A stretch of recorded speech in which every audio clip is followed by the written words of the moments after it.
Vamos conversar sobre isso a partir de agora, eu e o Sidney, com o deputado federal Marcel Van Hatten. Deputado, bem-vindo, boa tarde, obrigada pela sua participação com a gente.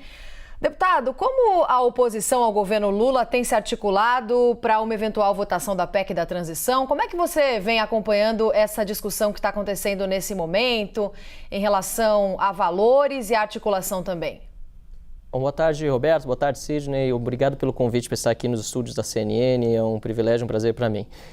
Nós estamos trabalhando a derrubada dessa PEC. Na verdade, no nosso entendimento, sequer há tempo hábil para que uma proposta de emenda à Constituição tenha sua tramitação iniciada e concluída antes do início do próximo governo. Nós estamos aí há poucos dias do dia 1º de janeiro, já estamos no mês de novembro, vencendo a primeira quinzena, e uma proposta de emenda à Constituição precisa ser aprovada nas duas casas por maioria qualificada de 3/5. É necessário fazer comissão especial em ambas as casas, tanto no Senado como na Câmara dos Deputados, ou seja, não há regimentalmente viabilidade para se aprovar uma PEC dessa. Então, qualquer coisa que se tente aprovar sob o ponto de vista de mudança constitucional teria de ser feito às margens daquilo, ou à margem, perdão, daquilo que diz o regimento interno da Câmara dos Deputados e a própria Constituição. Então nós começamos trabalhando em cima disso, da impossibilidade regimental de aprovar uma PEC. E quanto à questão do mérito, obviamente nós não temos como, mais uma vez, furar o teto. Eu que sou do Novo, o partido se manteve independente durante todo esse governo Bolsonaro, eu mantive a coerência, assim como toda a nossa bancada. Nós fomos o único partido que, tanto na PEC dos precatórios como na PEC Kamikaze, o único partido que orientou e votou contra o furo no teto das duas medidas. E nós vamos manter esse mesmo posicionamento agora, e a gente espera que aqueles que foram eleitos na esteira de um apoio a Bolsonaro e que agora estarão na oposição, que façam o mesmo, impedindo que a irresponsabilidade fiscal impere já no início do próximo governo. Deputado, entendemos o posicionamento do Novo, o seu não é de agora, é reafirmado sempre, a sua posição também ideológica e liberal. No entanto, se encontra na situação e na oposição um certo consenso da necessidade de se ter um auxílio que pode chamar de Bolsa Família, o Auxílio Brasil, emergencial ou não, dada a situação econômica grave da base da pirâmide, as pessoas que são mais na linha da pobreza e da miséria. Mesmo assim, o senhor acha que não vale um entendimento inicial com prazo limitado, compreendendo que se tem que ter respeito à política fiscal, mas também entendendo que muitos brasileiros hoje vivem essa necessidade premente? Olha, Cid, na verdade o problema do Brasil é a falta de foco nas políticas assistenciais e sociais. Esse é o nosso grande desafio para os próximos anos. O Brasil não pode só entregar lá na ponta o recurso e não achar um jeito que as pessoas saiam da pobreza, porque senão vai ser sempre assim, fura o teto, paga o auxílio e depois a população toda, inclusive sobretudo os mais pobres, tem de ajudar a pagar essa despesa extraordinária que é criada. Nós temos que parar com esse tipo de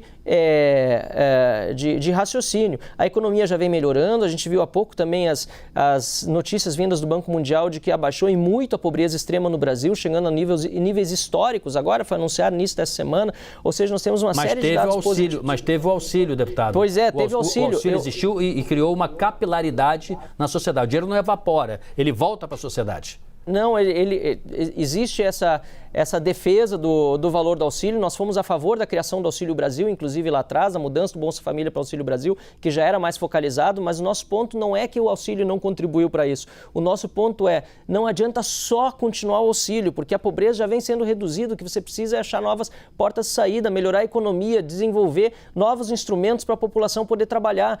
A perspectiva de que o governo Lula só aumente o valor do auxílio, né, ou permaneça o valor do auxílio em R$600, furando o teto, sem compromisso com nenhum tipo de reforma, aliás, falando inclusive em revogar a reforma trabalhista, não continuar com a reforma administrativa, a reforma tributária, não se sabe exatamente o que vem. Então, isso tudo preocupa muito a mim como independente durante esse governo e certamente todos aqueles que serão a oposição daqui para frente, porque não é possível que um governo atue só em uma área. E é por isso que precisa ficar muito claro que esse furo no teto, ele vai trabalhar no final das contas contra o Brasil, porque aquilo que foi feito até agora com o auxílio foi acompanhado de uma série de medidas saneadoras da economia e da situação fiscal do Brasil. Se não vier isso junto, em vão se vai furar o teto, só se vai criar mais dívida.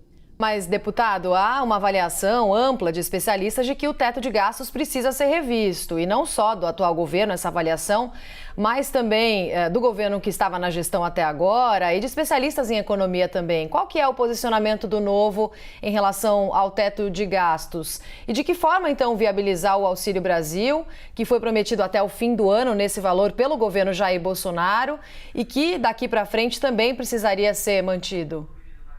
Bom, Roberto, quanto aos especialistas, não sei se são os mesmos com os quais eu converso, mas a questão do teto, realmente existem algumas coisas que depois de alguns anos em que foi aprovado e incluído na Constituição precisam ser alteradas. A própria PEC dos precatórios foi um exemplo disso.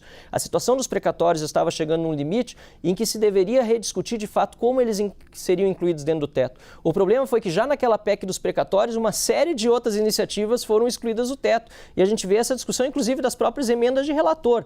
Então, nós precisamos ser bastante criteriosos quando se discute o teto, porque não é possível nós continuarmos com essa visão no Brasil de que se pode gastar sem que houvesse amanhã, porque esta é uma nação pobre. Não, ao contrário, essa nação ainda é uma nação muito pobre porque se gasta como se não tivesse amanhã, sobretudo no setor público. Nós precisamos ter responsabilidade fiscal e permitir que os cidadãos possam ter, por meio das suas próprias pernas, condição de trabalho, resgatar os mais vulneráveis, aqueles que estão em situação de miserabilidade. Nós fomos a favor, inclusive como bancada do Novo, a criação do próprio auxílio emergencial também lá atrás, o aumento dele a R$600. Era uma situação muito difícil, a situação ela não melhora tão rapidamente, mas é preciso dar porta de saída, é preciso discutir com responsabilidade esse tema. E eu não vejo isso acontecer nesse momento. Se fala em PEC da transição só para cumprir as promessas feitas durante a campanha, né? E isso não é suficiente, porque de promessa o horário eleitoral gratuito está cheio. Eu costumo dizer até que é o horário em que mais tem fake news na televisão, né? Porque ali os políticos prometem todas as eleições resolver o problema da saúde, da educação, da segurança, se elege e depois continua tudo a mesma coisa, até pior. Então nós precisamos discutir isso com responsabilidade e esse prazo de menos de 2 meses até a posse, não apenas pela questão regimental, mas pela própria questão da importância do debate, não é suficiente. Deputado Marcel Van Hatten, muito obrigado por sua gentileza de conversar conosco. Uma boa tarde para o senhor. Igualmente, boa tarde, bom trabalho e um abraço a todos que nos assistiram.